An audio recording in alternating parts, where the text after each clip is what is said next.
Hey, what's up, guys? Welcome back to the TCG Scrubs podcast. I'm Oscar, and as usual, joined with by Joey and Team ARG's Colin. What's up, guys? Hey, guys. Hey. And our usual opening spiel is if you like to support the channel and everything that we do here, maybe you like what we're doing, visit patreon.com/TCGscrubs so you can become a patron. Various tiers of support you'd like to offer.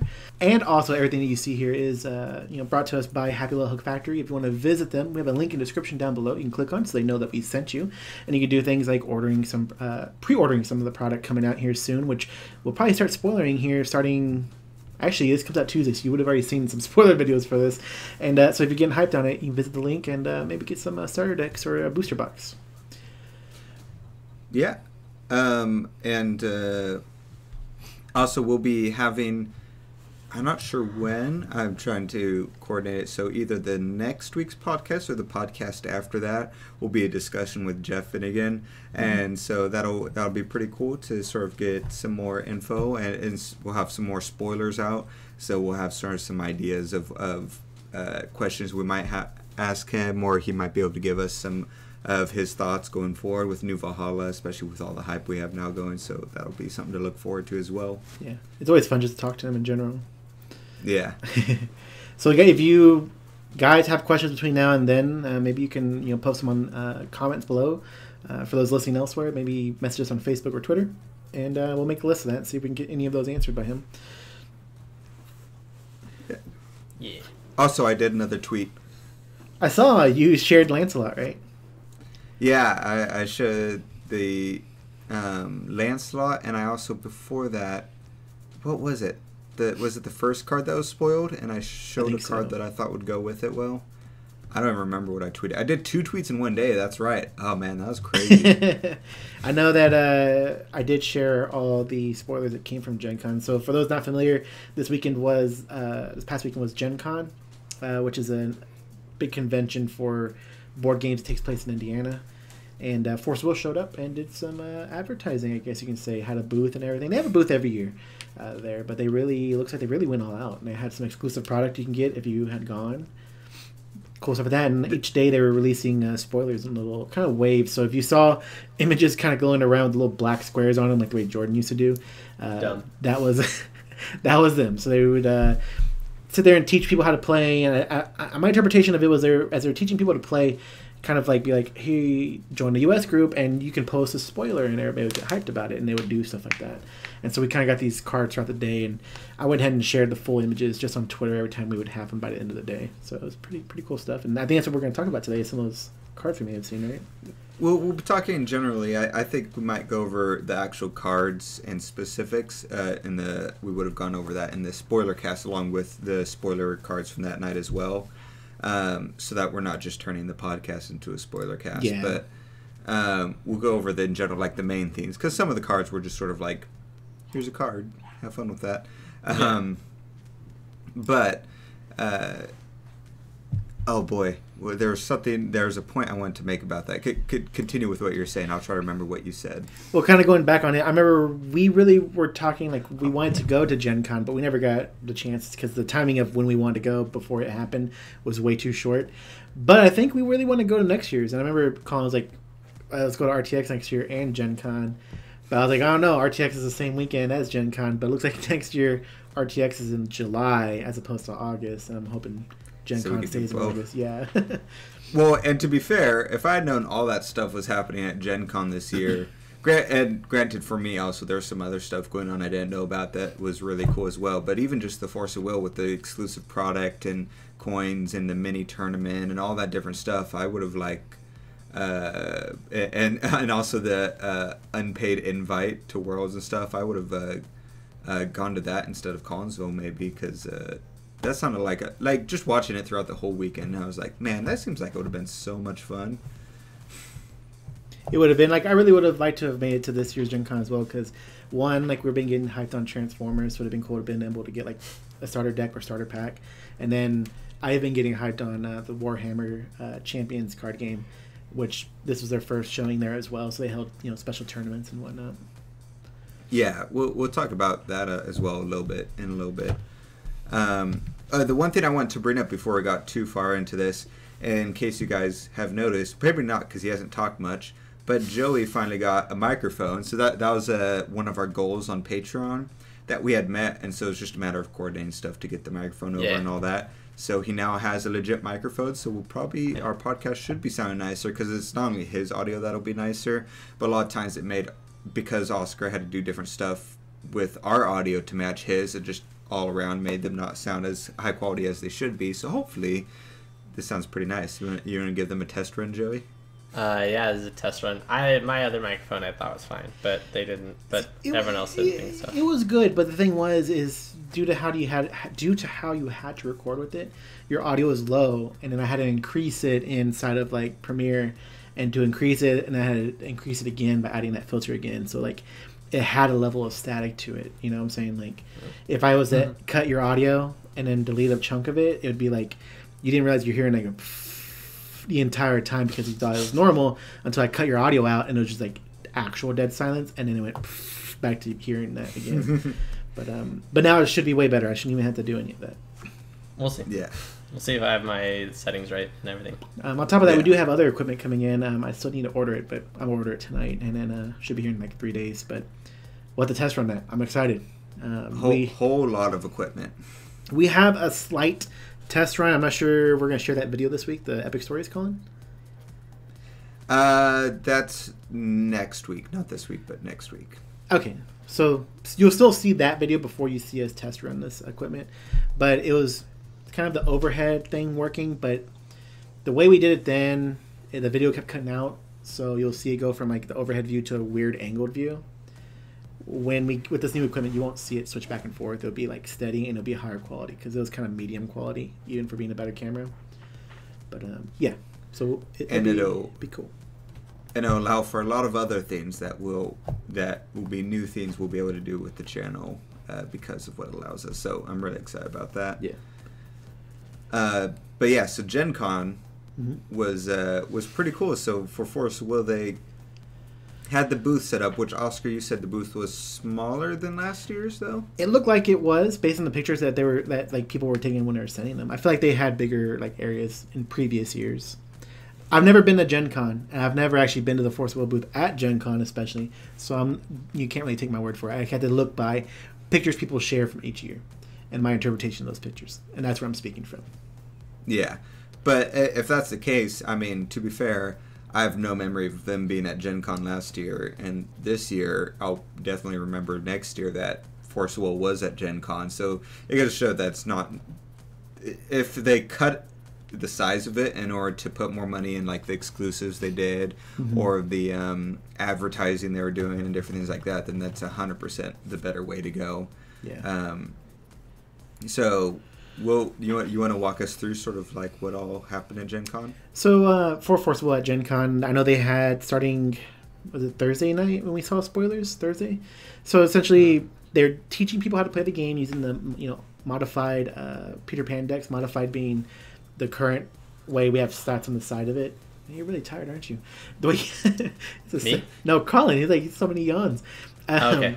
With the way you have stats on the side of it, and so teaching people how to play that way, releasing spoilers throughout the day at the table for you to purchase. I know they had the figurines, which we had seen a few years ago at a previous Gen Con when they were at one revealing that there's 3 figures, but this one was just the 1 figure, and it was the who was it again? I don't want to get that name wrong. It was Little Dread, right? Yeah, there you go. Or was it Little Red? No, there was Little Dread. Yeah. Little Dread, yeah. And that's the only one that actually was released. I know that you can get it for $20 if you were there. I heard it was limited to 120 pieces, but again, that's people saying things that never came from like Cody or Rob themselves, so I don't know. But as well as energized tokens, which we had been seeing, which I know came from Malaysia. Malaysia's one. We did energized tokens first. What? Yeah, I said we did energized tokens first. Technically, we didn't, but yeah, I don't think we did. No, somebody else beat us for the poker chip thing. We just followed along. If Joey would pay attention to the groups. There's 20 Malaysia tokens, right? Energized tokens. Like individual pieces, yeah. Yeah, so. 20 different types you could get. Yeah. As well as technically there should have been a 1 token for each different one of the tokens that was the uber rare token. So, the different color, the grayscale coloring and all that. Although apparently there was a mix-up, so a couple of them there was 2 ofs. But overall, there should have been 1 ofs. So I thought that was a super cool idea.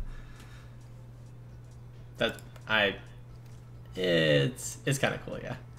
It's super cool. It'd just be so silly, like to get like a token that's uber rare. That's so cool. It's cool. It's also silly though. Yeah, not as silly as an uber rare card. Get out of here.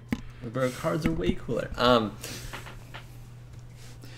It would have been really cool if like they were able to like teach people how to play with the new starter decks and everything that they're coming out with. It's like they're missing it by like a month or a month until the starter. Depending on how the spoilers release, yeah, between 2 and 4 weeks is what they're missing it by. Yeah, like that would have been really good timing to like actually show them what's coming up instead of like teaching them with 2, 3, like 2.5 year decks. Well, to be fair, the Peter Pan and Captain Hook decks are like generic things that are not actually ever have been in rotation. So they're in effect timeless, those training decks. So I think that's perfectly fine. I think so too. Because you don't like. This goes back to like the Warhammer TCG, like teaching Colin, like the more cards that have fewer abilities when you're teaching to somebody, like the better. And then that's kind of how those cards are. There's fewer effects on them. Yeah. To get the point across and then introduce like here's some effects these cards can do and what they could do.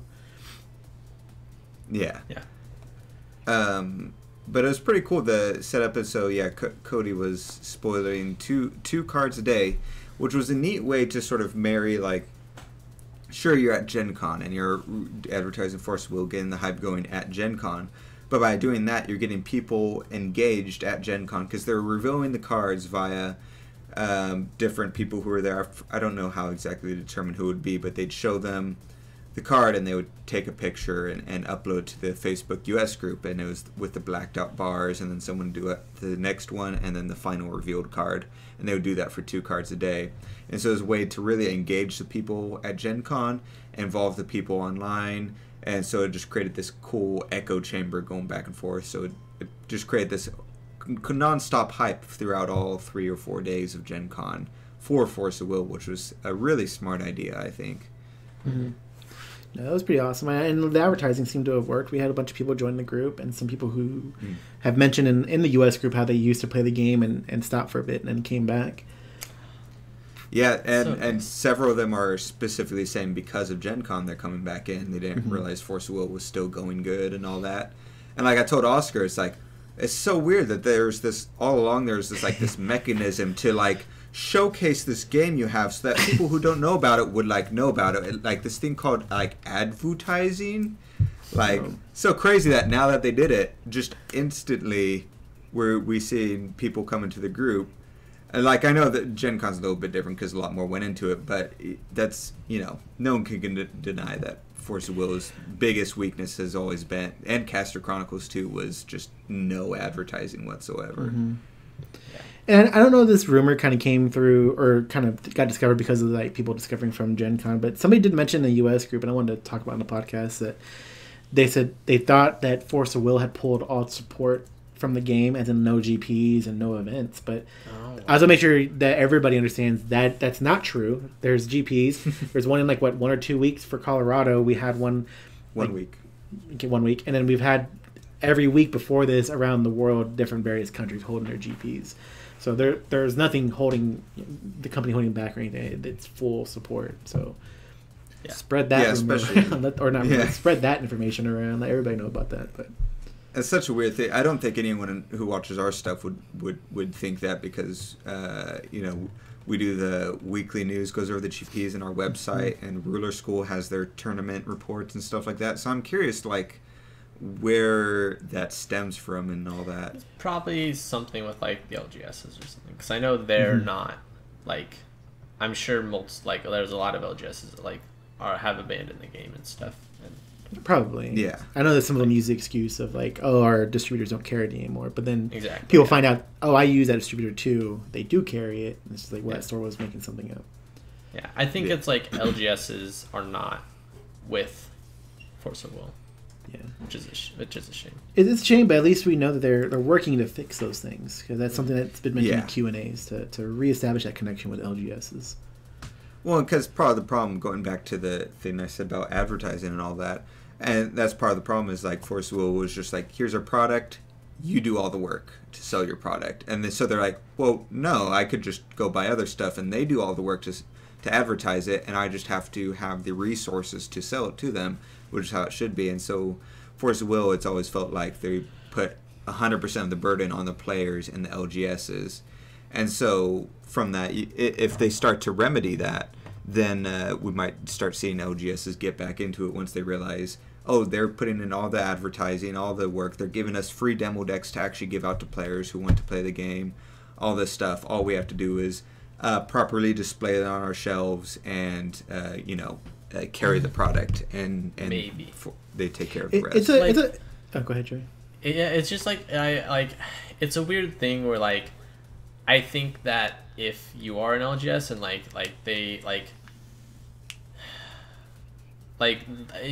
it's like you've already been burnt by these guys, and it's like even if they start doing all this goodwill stuff, you still might be hesitant to I think what really what you guys kind of did to support your locals and stuff is the players need to talk to their LGSs and push on their side, and then the company needs to have pressure on the other side, so that's we're squeezing them, because what happened with Mothership and stuff is we came and we talked to them and we started setting up these things, and Lauren was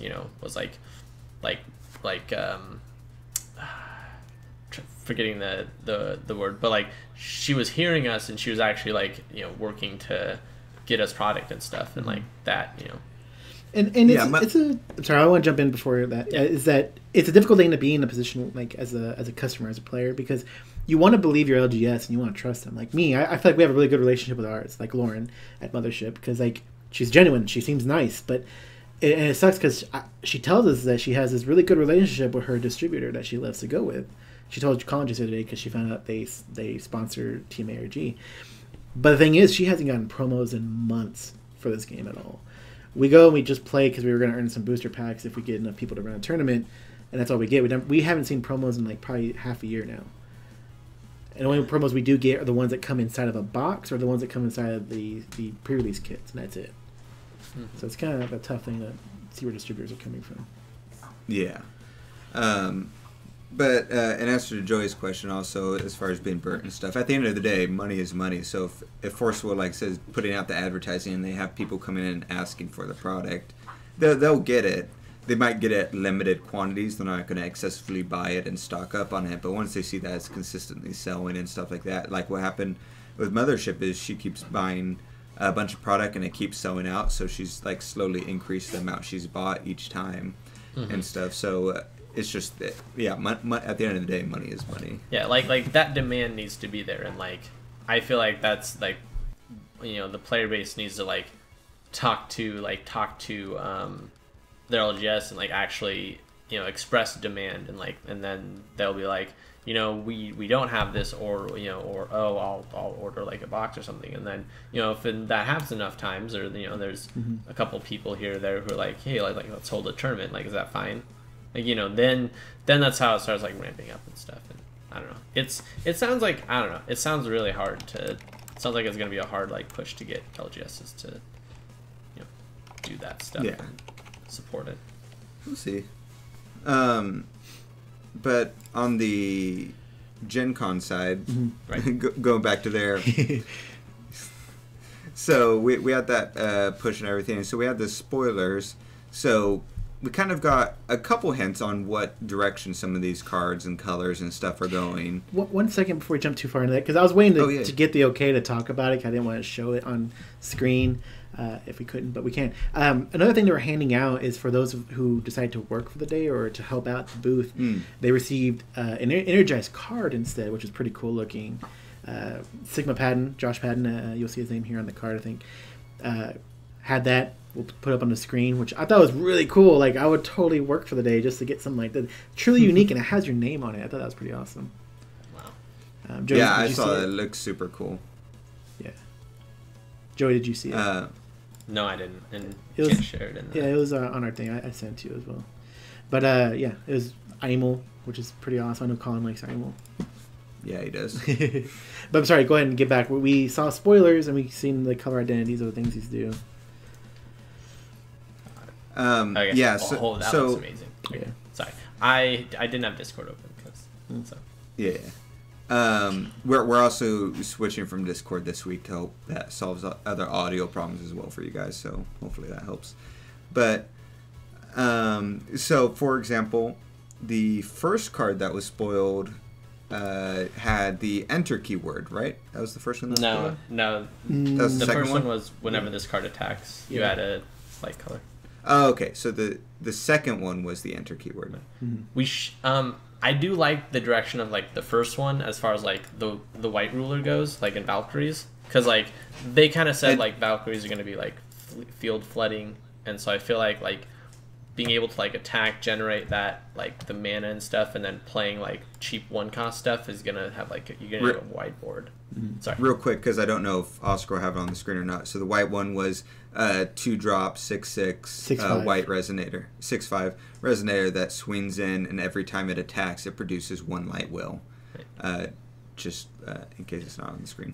Yeah, and there's some like you know there have been like magic cards and stuff that do something similar, and like the idea is like you get these guys out, you start like attacking with stuff, and you mana ramp like sideways so that like your board like you start playing like cheap one cost resonators and stuff that like, and then ideally like there's gonna be some 3-drop or some 4-drop that like buffs all your guys like +3/+3, and like there's a lot of like Magic does that a lot of like what I've been finding from like looking at these, like there's some of these like I guess blocks or like the ruler archetypes are gonna be, you know, like borrowing a lot of mechanics and stuff from like Magic and like being very similar to how they're playing. Like I'm sure, you know, zombies are gonna be very similar to.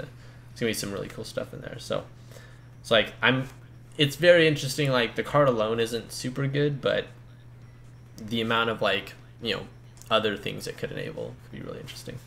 Yeah. I really like the artwork too. It was just really nice. Yeah. Yeah, no, I did too. I thought the artwork for that one was really cool, and that there's a will production inside of light as well was pretty cool. Yeah. I wasn't too excited for like Valkyries, but now like seeing the art and it's like, oh wow, wait, I actually really like Valkyries. I forgot. Like it's gonna be pretty cool. And then we saw, was it the Carrier Dragon, which was a red card. Mm-hmm. Oh yeah, This still didn't have the enter ability. Yeah. No, the second card was the green card, Oscar. No, that was on day 2. Yeah. Was it? I'm looking at our personal chat with us, and I posted in the I'm order too. that they came out.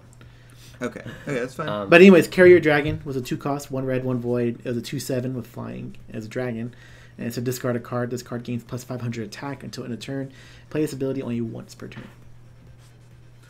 So that could also I don't know, that could be interesting in the sense of I don't think the ability itself is great, but if there's decks that need certain cards in their graveyard to do different effects and stuff like that, I could see this card having a pretty good use. Outside of that, you know, it's just an average card. It'll be decent inside of limited and all that. It would be interesting to see them introduce a card in red, or even, I guess, any other color if you're going to do 2 colors. But like the way Shard's Protector was, where that card gets discarded, you draw a card to replace it, just to help buff it. You know, like I'm going to buff this by discarding a card. Okay, I draw a card to replace it.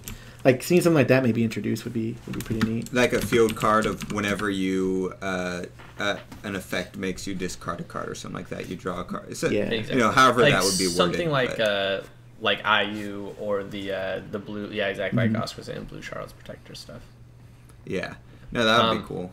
I thought something that was really interesting. Hold on, let me see if I can find this.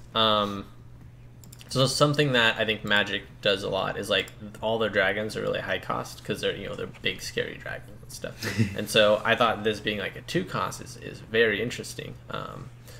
Like I was kind of excited to see that, and then like especially in like the new Valhalla, like they it says like the main strategy of this faction is to use humans and tigers to start the fight, paving the way for the dragons to descend and finish it. So like, the picture it kind of tries to paint is like the same, like, oh, dragon's gonna be like 5 and 6 and 7 costs, and they're gonna be really high cost, powerful cards, which is why I'm so interested that like this little dragon's like a 2 cost guy. And it's like there's not a lot of like. To be fair, flavor wise, this dragon just runs the mill. It's not one of the main fighters. Yeah, but like it's interesting that they're even printing low cost dragons, because like Magic pretty much has never printed like it may be like 1 or 2 low cost dragons throughout the entire like thing. But I remember they spoiled like a card half a year ago or something. That was a like 3 cost dragon, and everyone was like, "Oh my gosh, 3 cost dragon!" So I don't know. That's the most interesting part to me. Like that's the takeaway I take from it. Like low cost dragons. I'm down for it. Daisy, stop it. Then the third card was that now we're to the green card, which was it was a glare, but I'm assuming it says Kotaro Ninja of the Wind is what I'm assuming that is. 2 cost green, quick cast, 6/6, cat/ninja. Has an enter keyword, which was introduced, which we were like, whoa. Of when it enters the field, produce any one of the colors of will. Spend this will only to play chance. Yeah, so that's pretty interesting. Basically, I had said this before. It's basically a discount Melfi, which is good. Yeah, I thought it was funny that it was. It could have easily just been produce any one of those colors, but now it's like let's throttle green back, like everybody's complaining about. You can only spend it to play a chant, Yeah, that's the way I see which is what it needs. Yeah. But I think it's cool because one thing we joked around almost a year ago now, I think you and me, Colin, when CFC had first come out.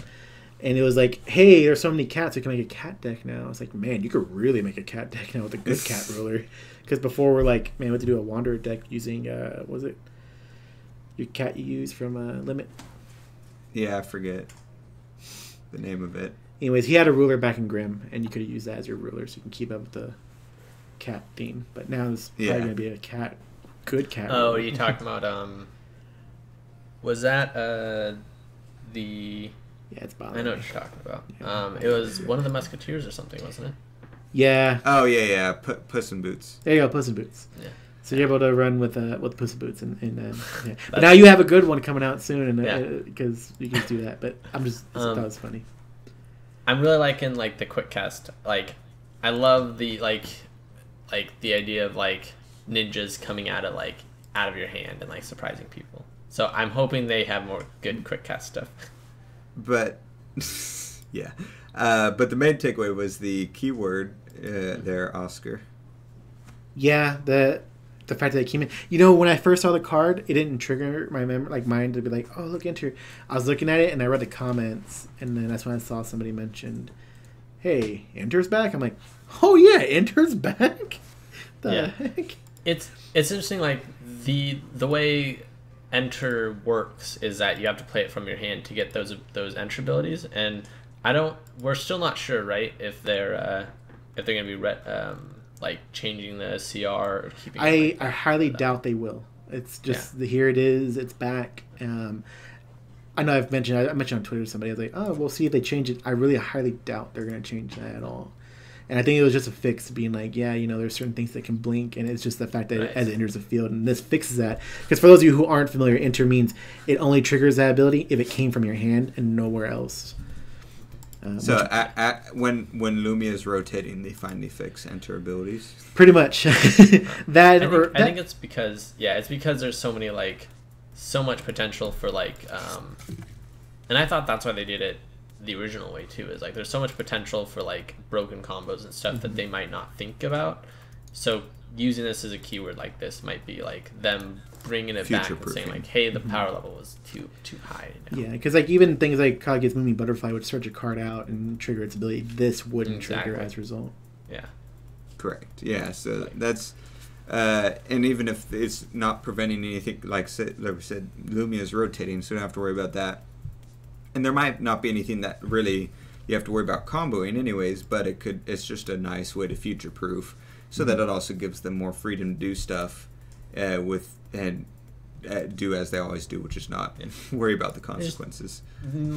My only issue with it, and I think I had this issue before too, is and the enter keyword needs to be like probably have some reminder text or something. I don't know. It's just coming from like a lot of different card games. Like if somebody saw that, they would be like, oh, it happens whenever I play it, like, or whenever it enters the field. And it's like, no, it's a keyword. Like it only happens if it enters from your hand. Mm-hmm. It's like that can be confusing for new people, new players. Yeah.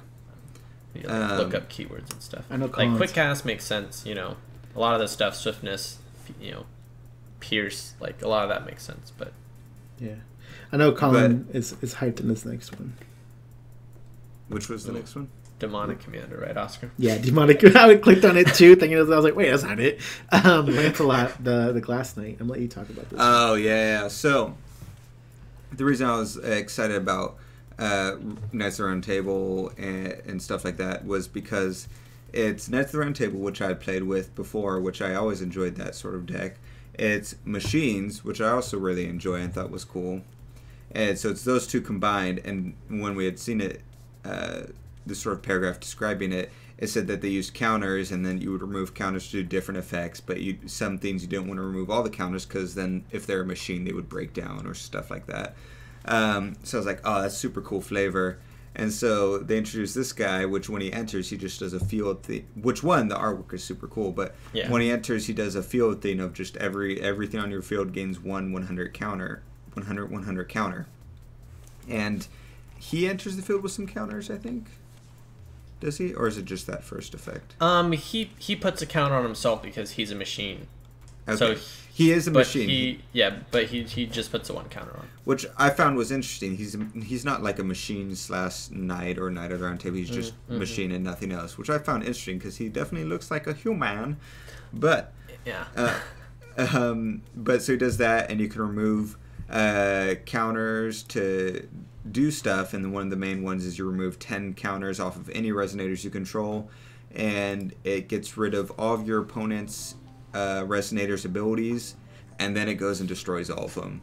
So that was super cool. It's a way to, one, it's like, you know, you could just kill stuff like that Gil resonator in the Gil deck super easily. You can kill pretty much anything, and you get rid of all their abilities, so they don't all of a sudden all hit the graveyard and trigger all these freaking effects and all this stuff. They're just dead, which is super cool. I wouldn't say it gets rid of the Gil super easily, because it's like 10 plus and plus encounters is, I don't know how many, like, how their generation is going to be, but it's really cool. I think the generation is going to be off the charts. I think it'll be fine. I'm interested, like, let's do like a pretend scenario of like, let's say you do like a 1 cost, comes in the field, it gets like 2 plus and plus encounters, right? And that's a machine. Like 2 cost, let's say you play a 2 cost that gives like maybe 3, right? And then you play this, which you'll have 1 for him, 1 for the 2 cost, and 1 for the 1 cost. So you're up to like, what was that, 8? Like, I lost track of my math. But like, depending on what kind of like plus and plus encounters you can start generating, and like how free they are with those, he could be like a pretty good like 3 or 4 drop like actual pipe. Just think of this, because everyone's talking about doing blue yellow anyways. You can run the yellow Welser edition that just puts 400 counters on a resonator, and so and that's for 1 cost. So for 1 cost you got 4, and then when he enters you get however many that is. So you're probably, by the time he comes in the field, I can almost guarantee you always have those 10 counters. And light counts. I don't think you'll have 10, but at the very least, you'll be able to remove 3 plus and plus encounters and destroy another target resonator, which is another really good effect for him. Well, and if the ramp is good enough, which I think it will be. I think it'll be similar to how Ancient Magic counters work, where it's how I play it is it's like really good ramp. Yeah, you can burn it all, and then it's kind of a slow build to get back up to there. But I think this might be more synergetic and all that. But ideally, you would have 13 counters, and so you do 10, clear their field, and then you just wait for them to play other stuff and burn stuff if it enters the field and stuff like that. And you just run stuff to protect your resonators and to just do different things like that to completely control their board, which is what blue does. We'll also have to see what else comes out and what the other cards do, because wasn't it in like the little kind of lore of like revealing that, saying that if you take too many counters away, your stuff kind of falls apart? maybe there's like a negative for taking these counters away. Like maybe a resonator gets destroyed if you take too many away of your own resonators. Yeah, that's not too bad though. And it kind of balances all out. So yeah. I don't know why, but like I fixated on like a lot of the like I saw like a green cat ninja and I was like green cat ninja, and then I like read him like probably like 2 or 3 times and I was like, okay, like jack of all trades, he does this, or cat ninjas. And then some of them I was just like the whole Knights of the Round Table stuff. You know, it was kind of like, okay, features in this faction are like machines and androids, and then I kind of like poo-pooed it and was like, oh, okay, it's like machines. And then I like saw this, and I just like went back to it, and it does say like as well as the Knights of the Round Table from King Arthur's Legends. This time, however, the knights have been mechanized, and so like even then, it's like you don't really get the feeling of it until like this guy just looks super awesome, like mechanized, like half robot Knights of the Round Table is really fucking cool. Yeah. But so this card got me hyped. Yeah, it got me hyped too. We'll go briefly over the next couple because, like I said, I don't want this to be spoiled. Yeah. Because we'll be going over them again. So the next one we'll go over is one I accidentally skipped. It actually was in the chat that we had. Is Skeleton Knight, who's a 4 cost, 2 black and 2 void, 8/8. Skeleton says when his card is put into the graveyard from the field, put 2 100/100 Darkness Skeleton Resonator tokens into the field. I struggle with that. Yeah. Which I was hyped when I was hearing like reading the thing where it's like, oh, they're gonna play off of graveyard tricks and all that, and I saw this and I was like, God, I better have some easy way of getting these into play, or maybe it's just the worst of all the other ones we're gonna see soon. You know, like there's some bad ones we'll see at every color maybe, and this is it. You know, so. We'll see where it goes. Inside of limited, this card's really good, I think. But outside of that, yeah, it's not good. But it is also a common. Yeah. So keep that in mind. But inside of New Frontiers, this card is. In New Frontiers, this card's completely useless. I wish. Like something Magic does well is like elves are 1/1s, elf tokens are 1/1s, and like zombie tokens are 2/2s. Like. Yeah. These guys being 1/1s is pretty trash. Like unless they're supposed to be like the elves of Forceful, maybe, but we already have elves. So. Yeah, it could depend on a lot. Like I said, it could be like the ruler says, "Hey, skeleton tokens you have are actually +1 or +2 or something like that." Or you do this trick, and all of a sudden then they're +2s. It's going to vary on a lot. And these are what. Yep. So I want to remain optimistic for these skeletons and see where they go, because I was kind of hyped on, like I say, Egyptians and skeletons, seeing them. So we'll see. Yeah. I'm going to hold out for them. I'm going to believe them. Like I was saying, we'll go over the next card, and I'll say what I told Joey earlier. Okay, so the next one is... Wait, hold on. Does it make skeletons or does it make zombies? I thought it made skeletons. I already closed out of it. Okay, sorry. Skeleton resonator tokens into the field. Okay, because like I'm going through the description of them and stuff, and it says like this faction mainly features skeletons, zombies, and other such undead. So now I'm thinking maybe just the skeletons are 1/1s, and the zombies are actually going to be like bigger, stronger, like 2/2s or 3/3s, or maybe they do like the zombie tricks that we saw back in Alice Cluster. I'm always saying like I really hope they bring back. Is it Necromancy of the Undead Lord? Yeah. That was a cool card. I really thought it was awesome. So hopefully some tricks come up like that. Ooh. But next card up is another blue card called Messenger of Death. It's a 2 costs blue, 600/400 beast flying with Awakening of 4. Enter, and it says your opponent banishes a resonator. Yep, so that's a pretty average card. Yeah. Next one. The next one would be the last one. Did y'all want to read it? Yeah, I got you. It's Belial, the evil from the scriptures. He's a 12/12, a fallen angel, which is really cool. Yeah. Flying, if your life is 1,000 or less, you may pay 3 less to play this card. Enter. Destroy all non-fallen angel resonators. Whenever a resonator is put into a graveyard from the field, this card deals 100 damage to your opponent. So, here's my thoughts on that. Is like, one, you could combine that. Imagine if there's cheaper versions of that 4 cost. Say there's 2 and 3 costs that did something similar. They pop and they put in 100 skeletons or 200 zombies. And so you have like 4 or 5 of those on your field, and you put this guy in. It pops your entire opponent's field, all of your field, and then your field just goes with all of these tokens all over your field. and then you've just got complete and utter control of the situation at that point. Or you've already done that once, and you got all these tokens sprinkled everywhere, and you drop that guy down, and it goes, and it's just hitting your opponent for like 1,000 damage because it just popped 10 tokens or something like that. That was the thoughts that were going through my head. So I was like, ooh, there could be some cool plays inside of these two decks combined. Yeah, it did seem a little weird that, like, technically they're different mechanics, but they do work well together, which I thought was pretty interesting. Yeah. But, I really like the idea of that card. Yeah. But, so, backing up, though, so the main point of the discussion is the color pie going forward, because they said that in Valhalla is a much more defined set of, characteristics that are for each color. Mm-hmm. So, what we've learned for surezies is green has, enter will be on, I assume, across the board, but green has its will production still, and quick cast, which quick cast resonators I feel like has always been sort of a green theme anyways.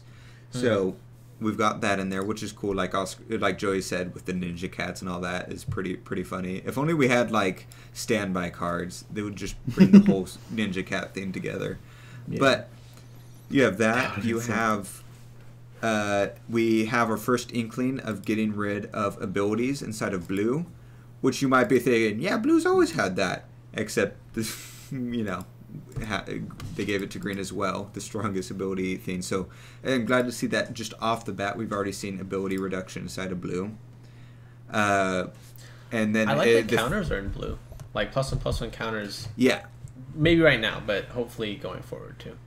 And it's a good mechanism because blue is control, and so blue needed something to help sort of give it that offensive capabilities without just giving it these beefy dudes. So by giving it 100 counters that it uses to control the board, but also can keep to do damage, is a really cool give and take inside of blue of keeping it control, but also giving it damage without sacrificing anything inside of that color, I think. Mm-hmm.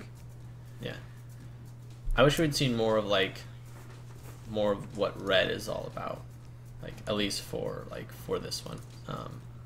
I think because we saw the Valkyries, we didn't see any angels or were-rabbits, which is the other yellow ruler. We didn't see any of the Egyptian stuff. We saw the dragons. We saw both the blue guys, and we saw both the black guys, but we didn't see the other green ruler. Yeah, and we have spoilers starting up already, so I'm sure we'll see these throughout the week. Like we already know that Sunday nights, which everybody's seen by the time this came out, was the rabbit, and so I assume it's gonna break down from there and go through each of them. So I'm pretty hyped to see what comes out. There wasn't really anything defining for yellow, was there? It produces one light will, but that's it. Producing will is already a green trait, so they don't really define anything for yellow. The thing about yellow is that's like a classic, that's something like Magic likes to do in their yellow pies is like you get out a bunch of things that trigger stuff off of attacking. So there you'll have like a 2-cost 2/2 white guy that when he attacks he'll go something else like +2/+2, and then this other guy will when he attacks he'll give something else like unblockable or like vigilance or something, and so if we see more like when this card attacks stuff, I wouldn't be surprised if that's something they're starting to do with white. I see, because we don't see a lot of we see a little bit, but we don't see a lot of when this card attack abilities, and it would be perfect to put into white because I guarantee you there's almost an exact replica of this card in Magic right now, and that's there's one of the deck archetypes in Magic is called white weenies, and the idea is you get your weenies, which are your shitty 1/1s, and there's just a shit ton of them. And yeah, that's kind of it. So, what are you guys' field fled? But no. Okay, sorry. Okay, what are you guys' thoughts on? Doggo, stop it. What are you guys' thoughts on So we had the field destruction inside of black, which is something black has kind of had before. I feel like that field destruction, like complete field wipe, hasn't that usually been yellow? Like board wipe? Yeah, board wipe. There's a lot of board wipe in black. Is like, it? But yeah, like there was like if you look at oh my gosh, Battle for Ataraxia had one, which was the you're still being torn apart, and everybody kind of. It wasn't a board wipe, but it was like slow board wipe, where like you removed a resonator. There's also I guess final battle and stuff. There was Eternal Occurrence was in the set that I'm thinking of with Wukong. There was the oh my gosh, the Umer J Ruler, like when you take them down, you destroy all the other stuff. That was Rhea just got her forecast ability that if you remove like 2 mystery counters, it destroys the whole, like it destroys all resonators your opponent controls instead of most of them. So like it's definitely had board wipe before. But the main question I was getting, so we had that in this set of stuff revealed, and at the same token we had the machine, which also has board wipe and also single resonator destruction. Do you think that works out because blue uses the counters in order to pay for that? So do you think board wipe will just be something that we might see in different colors and it might be seen more in black, but it's still one of those things that's just I think it is a couple different colors, which is why I think it's maybe a bit too soon to sit there and like dissect the pie so soon with just like a couple cards of each color, and some of them only have one of each color.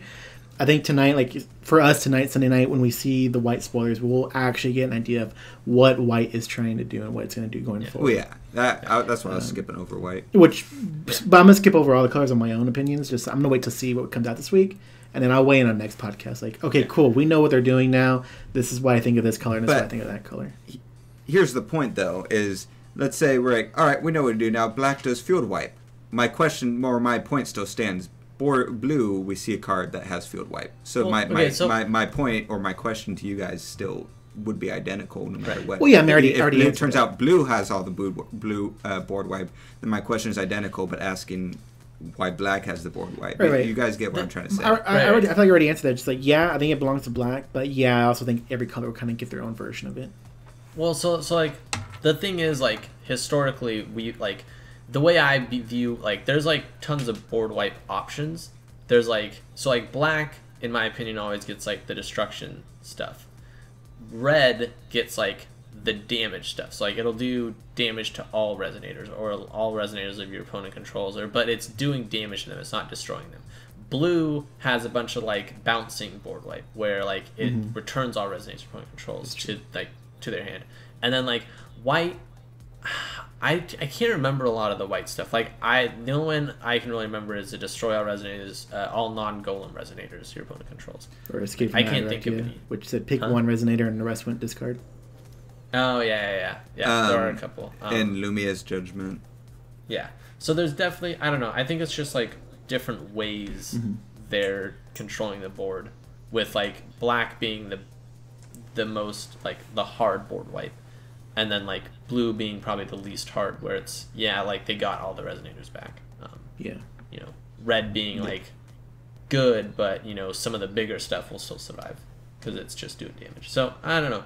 That's kind of how I viewed a lot of the board wipe, though. As long as it doesn't go outside that, which, you know, this Lancelot resonator kind of does, but I don't know. Mm-hmm. Yeah. That's my big point, because, like, it is interesting that Lancelot doesn't remove all their abilities and then bounce all of them or something like that, or maybe do something different, like remove all abilities and then remove them all from the game and stuff like that. It's just straight destroying. So that was something I was curious about, considering like, and it might even be less impactful if we had more stuff spoiled, but the fact that we just had 6 cards or whatever spoiled and we already had 2 almost identical types of things were just board wipes destroying, I thought it was kind of interesting. Not in a negative way. I think it'll be perfectly fine because of how blue works. But it was just something I found interesting. Yeah. As you're saying. Yeah. Like there's 2 board wipes types. Anything else you want to mention from Gen Con, Oscar? Well, I know that Transformers made an appearance as well. Kind of, they didn't do anything more than. First of all, it wasn't actually Wizards there. It was a company representing it. Was it Pastime Games? What's it called, right? Yeah. Selling their con exclusive packs as well as the starter decks early, which the game doesn't come out for a whole another month, like September 28th. So people are able to get the starter decks there, which we were able to get a hold of. One, you got one, and I got one, which we're still waiting for them to come in the mail. Shout out to Jeremy for helping me get that one, and shout out to Victor for yours. Harris. Yeah, for helping me get yours. Those guys are awesome, and I know that we'll do like an opening, which, like I said, we do Transformers videos. I think for the weekends mostly, and so you'll see that come out on a weekend coming up soon. But they made an appearance there. Like I said, it wasn't the official company, so they didn't hold any tournaments or anything like that because the game's not even out yet. It's kind of just like this, I don't know, what do you want to call it, like low key advertising, I guess. Mm-hmm. Not like going all out. Like I've noticed that they haven't done any big advertising, but like the other game that we're interested in, which is Warhammer Champions, it's like blowing out everywhere. Like they're going all out for their advertising. They held an event. They held tournament events at the place and whatnot. Which I will say for Warhammer, the cards, the card quality, and the card backing is probably the best I've seen since Force of Will cards. They do that sort of raised glossiness on the back in the same way that Force of Will does and stuff like that. And it's this cool coloring and all that. And I was like, oh man, they put effort into this. Stop hyping up other card games.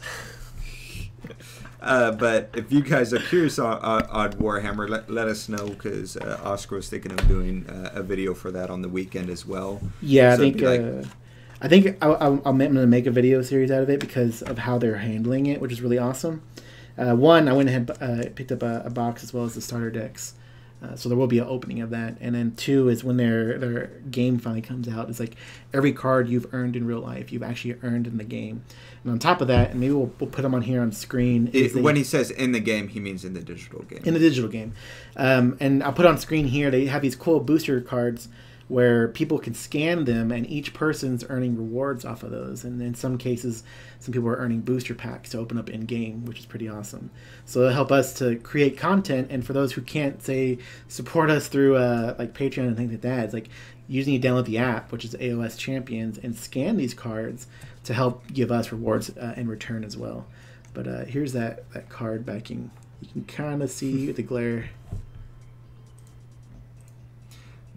And they, yeah, it's really cool how the cards, because of that scan, they work with AR on the app, so you move your phone around and the symbols in front of the card follow it, and you can scan every card in, so you have the exact cards in your collection. When you go to a trade, both of you and the person you're trading with scan the cards, and it switches them in the system so that you guys both carry them over and stuff like that. Yeah. So it's just a lot of cool stuff with it, and the gameplay is super unique. It took a sec to. It didn't take too long for me to sort of get the hang of it and stuff. So, I'm super interested to see how it plays out. Yeah, I'm pretty hyped on it. But show Joey. Yeah, definitely. What else do they have at GenCon besides those two? There's as far as like other games. I guess anything. Just as a side note, because I thought it was kind of cool, there's this new thing called Keyforge. It's by the original creator, the individual, the creator of Magic the Gathering. He went into this new game called Keyforge, and the idea behind it, you don't build decks. All you do is you go to a store, you buy a pre-built deck, and you play with that. And there will never be two pre-built decks in the entire world that are identical. Every single deck you will ever buy that's pre-built is different, and that's the deck you play with. You don't deck build, you don't do anything. You just buy the deck, go play with it, and see how you do type of thing. And so I was like, that's super interesting. It's $10 for a deck, and you don't have to spend money on singles or booster boxes or anything. If you get bored with the deck you're playing, you just go drop another $10 and you're good to go. So I was like, that's a cool concept. Yeah. That reminds me, if they could, like, obviously if they could make it, like, if they could do it really well, that'd be pretty interesting. But it reminds me, like, the original idea of Magic was, like, I remember reading like one of the reasons they made some of the old stuff like so strong is that they didn't think people would open so many packs and like try and search out these cards. Like they thought, oh, I'm gonna go to, because it's like the 80s or the 90s or whatever. It's like, oh, I'll go to my like game store and I'll open a pack and I got this like one copy of this like super like black Black Lotus or something. So like that was what they thought, and that's why I had read that like that's why they had made one of the reasons they had made these cards like as strong as they did and stuff. And so that reminds me of like the idea they had for Magic of like you go and like you pick up this card and like it doesn't have all these OP cards in it or anything. It's already like super balanced and like you're like yeah. And it'll be a cool like test of skill of like because Oscar brought this up. Now that I think about it, this will probably be how it works. You go to do like a big tournament, and instead of an entry fee, or like in addition to the entry fee, you just do the $10 for the deck, and that's the deck you do for the tournament, and that's like the true test of skill. See who can pilot a brand new deck and win that tournament. And that way you don't have people trying to build decks outside of it. They're all random decks too, right? Mm-hmm. Yeah, no deck in the entire world will be the same as another deck. Right. So I just thought that was a cool concept. That sounds really complicated, actually. Yeah. Now that I think about it. I don't know if there's any like room to actually do videos for content on that, because people are gonna be like, that's a cool deck. I'll never see that again or build that in real life or anything. But here's a top 8 from a big tournament, but it's not relevant. So unless you want to reconstruct that and like play amongst your friends for fun. That being said, if it became big enough, it could be an actual test of skill of like you don't follow decks anymore. You don't have to worry about stuff being OP. Well, you might have to, but it's more like, oh, I'm following this player. He's so good and all that stuff. It could be if it actually got big, it could be a really interesting environment. If it gets big, I'd be interested to seeing kind of where along that goes, because it's like saying like all the digital versions of card games right now having a format exist where they do the exact same thing, where you join a tournament where none of the decks are the same and you don't know what's in it and you pilot it, but they don't do that. Yeah. Super interesting. Yeah. Is that was all I had for GenCon. Yeah, I guess that's all we got for you tonight, guys. Kind of a little short podcast, but I hope y'all enjoy that. 50 minutes. And we'll see y'all next time. Bye, guys.